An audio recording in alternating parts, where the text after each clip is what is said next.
এই মুহূর্তে আমরা সরাসরি চলে যাব ধর্মতলায় রেড রোডে মুখ্যমন্ত্রী মমতা বন্দ্যোপাধ্যায়ের ধর্ণা কর্মসূচিতে।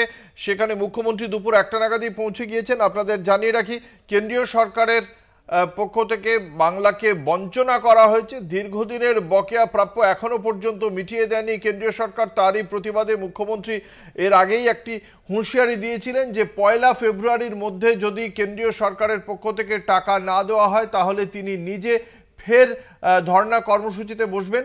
গত বছর মে মাসেও একই রকমভাবে মুখ্যমন্ত্রী মমতা বন্দ্যোপাধ্যায় ধর্ণা কর্মসূচিতে বসেছিলেন। আবারও তিনি ধর্ণা কর্মসূচিতে বসলেন। বছর ঘুরতেই একেবারে বছরের শুরুতেই তিনি ধর্ণা কর্মসূচিতে বসেছেন।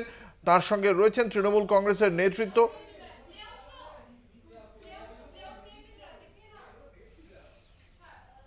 গত 20শে ডিসেম্বর প্রধানমন্ত্রী নরেন্দ্র মোদীর সঙ্গেও কথা বলেন মুখ্যমন্ত্রী। তার সঙ্গে ছিলেন তৃণমূল কংগ্রেসের সাংসদরা।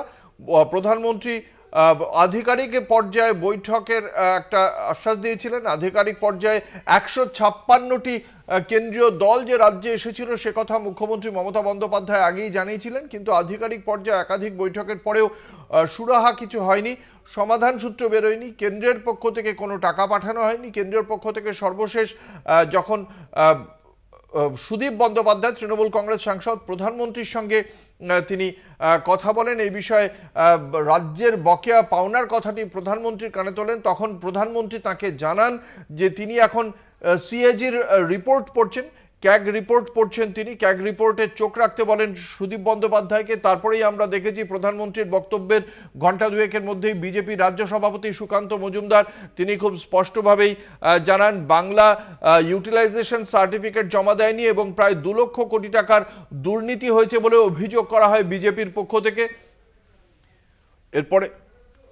এরপরেই মুখ্যমন্ত্রী ধর্ণা কর্মসূচি নির্ধারিত দিনে অর্থাৎ আজকে থেকে শুরু করেছেন। আগামীকালেও চলবে ধর্ণা কর্মসূচি।